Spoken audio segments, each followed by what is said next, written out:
الحمد لله نحمده ونستعينه ونستغفره ونعوذ بالله من شرور أنفسنا ومن سيئات أعمالنا ونعوذ بالله من شرور أنفسنا ومن سيئات أعمالنا ونعوذ بالله من شرور أنفسنا ومن سيئات أعمالنا من يهده الله فلا مضل له ومن يضلله فلا هادي له ونشهد أن لا إله إلا الله وحده لا شريك له ونشهد أن سيدنا ومولانا محمدا عبده ورسوله وصلى الله تعالى عليه وعلى آله وأصحابه وأزواجه وذرياته ومن تبعهم بإحسان إلى يوم الدين أما بعد۔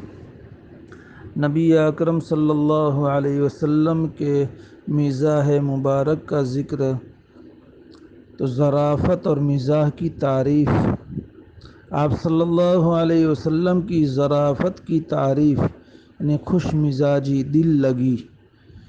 ظرافت کی تعریف آپ ہی کی زبان مبارک سے سن لیجئے۔ صحابہ کرام رضوان اللہ علیہم اجمعین نے آپ سے تعجب سے پوچھا کہ آپ بھی مذاق کرتے ہیں؟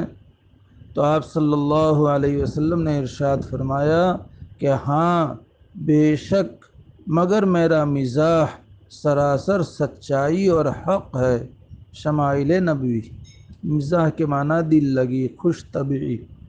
اس کے مقابلے میں ہمارا آج کل کا مذاق وہ ہے جس میں جھوٹ، غیبت، بہتان، طعن و تشنیع اور بیجا مبالغوں سے پورا کام لیا گیا۔ اب میں حضرت صلی اللہ علیہ وسلم کی ظرافت کے چند واقعات قلم بند کرتا ہوں کہ جن کے تحت ہم ظرافت کا صحیح تخیل قائم کر سکیں۔ اسی طرح اس کے بعد حضور صلی اللہ علیہ وسلم کی بچوں کے ساتھ محبت میں بھی مجھے صرف واقعات ہی بیان کرنا ہے جن سے ہمیں یہ اندازہ ہو سکے گا کہ آپ صلی اللہ علیہ وسلم کا بچوں کے ساتھ محبت کا کیا طریقہ تھا۔ ایک شخص نے خدمت اقدس میں حاضر ہو کر سواری کے لیے درخواست کی تو آپ صلی اللہ علیہ وسلم نے ارشاد فرمایا کہ تم کو سواری کے لیے اونٹنی کا بچہ دوں گا۔ وہ شخص حیران ہوا کیونکہ اونٹنی کا بچہ سواری کا کام کب دے سکتا ہے؟ عرض کیا یا رسول اللہ، میں اونٹنی کے بچے کا کیا کروں گا؟ آپ صلی اللہ علیہ وسلم نے ارشاد فرمایا کہ کوئی اونٹ ایسا بھی ہوتا ہے جو اونٹنی کا بچہ نہ ہو۔ شمائل نبوی۔ ایک مرتبہ ایک بڑھیا خدمت اقدس میں حاضر ہوئی اور عرض کی یا رسول اللہ، میرے لیے دعا فرمائیں کہ اللہ تعالیٰ مجھ کو جنت نصیب کرے۔ آپ صلی اللہ علیہ وسلم نے ارشاد فرمایا کہ بوڑھی عورتیں جنت میں نہیں جائے گی۔ یہ فرما کر آپ نماز کے لیے تشریف لے گئے اور بڑھیا نے حضور اکرم صلی اللہ علیہ وسلم کے الفاظ سنتے ہی زارو قطار رونا شروع کر دیا۔ آپ صلی اللہ علیہ وسلم نماز سے فارغ ہو کر تشریف لائے تو حضرت عائشہ رضی اللہ تعالی عنہا نے عرض کیا یا رسول اللہ، جب سے آپ نے فرمایا ہے کہ بوڑھی عورتیں جنت میں نہیں جائے گی، یہ بڑھیا رو رہی ہے۔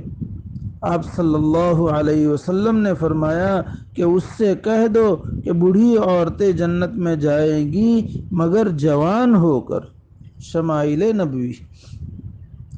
حضرت صلی اللہ علیہ وسلم کے ایک دیہاتی ظاہر نامی دوست تھے جو اکثر آپ کو ہدیے بھیجا کرتے تھے۔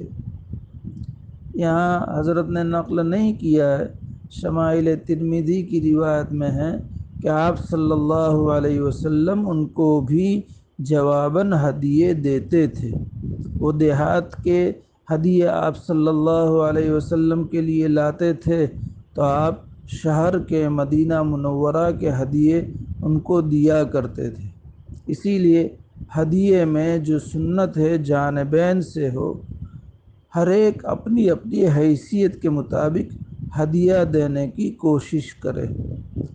یہ آپ صلی اللہ علیہ وسلم کی عادت شریفہ تھی کہ آپ بڑھ چڑھ کر کے ہی ہدیہ دیا کرتے تھے، لیکن یہ لازم نہیں ہے ہر ایک وہ دیہات کے ہدیے لاتے تو آپ صلی اللہ علیہ وسلم شہر کے ہدیے دیتے، تو ہر ایک اپنی حیثیت کے مطابق دے، ایک نے دیا تو دوسرا اس سے زیادہ ہی دے، یہ لازم اور ضروری نہیں ہے۔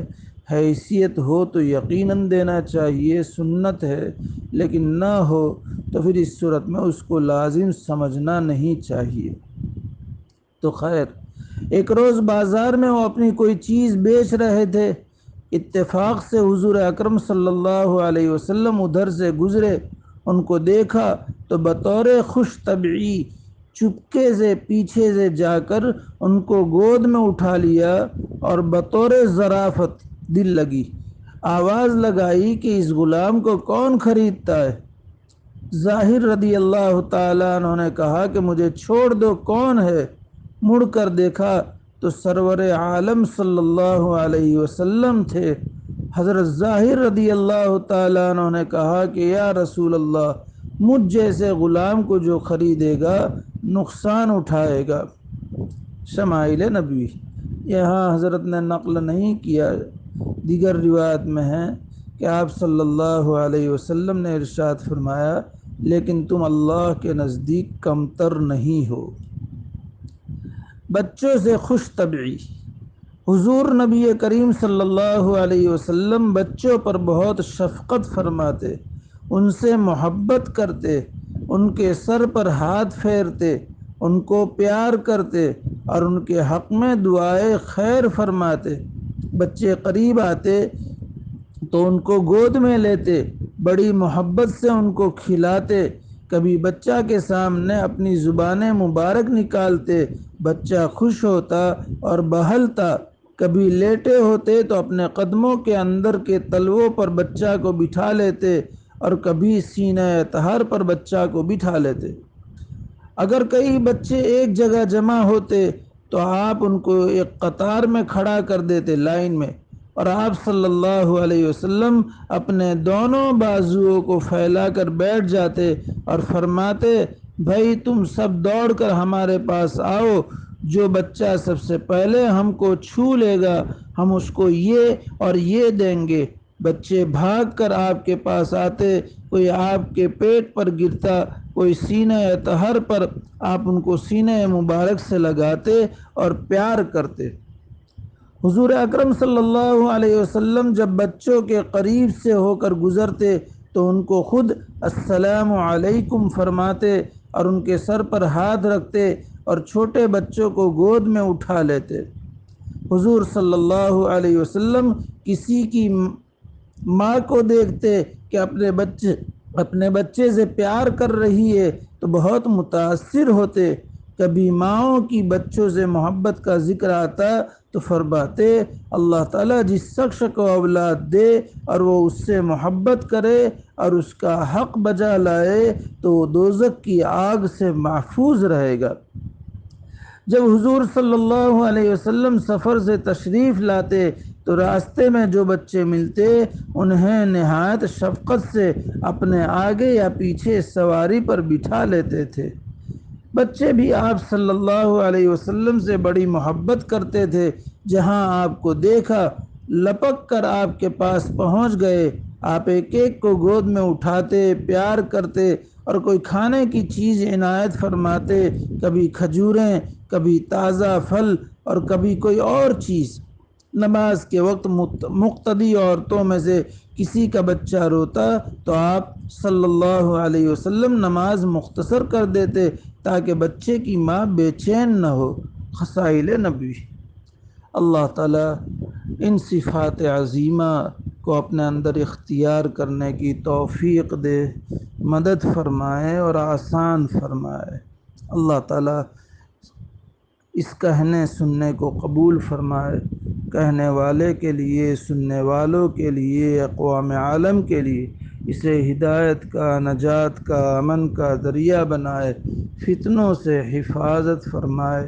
اللہ تعالیٰ نبی اکرم صلی اللہ علیہ وسلم کی اس پاکیزہ سیرت کو بار بار بغور پڑھنے کی، بغور سننے کی اور زندگیوں میں اپنانے کی توفیق عطا فرمائے، مدد فرمائے اور آسان فرمائے، آمین یا رب العالمین، بحرمت سید المرسلین صلی اللہ علیہ وسلم، وآخر دعوانا ان الحمد للہ رب العالمین۔